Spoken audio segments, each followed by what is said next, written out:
Naša prva kandidatkinja koja danas otvara show zove se Miona Laura Srećković, ima 12 godina i dolazi iz Pariza. Pored mene njena baka i njena mama koji imaju veliku tremu. Da čujemo Mionu. Gledam na sat, a gde si ti? Al za tugu možda je to.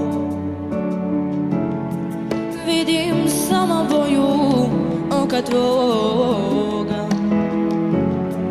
dok je more nemirno. Glumim sreću, nemam je ja. Da me želiš, veruj da znam. Ti si ljubav, more nemirno.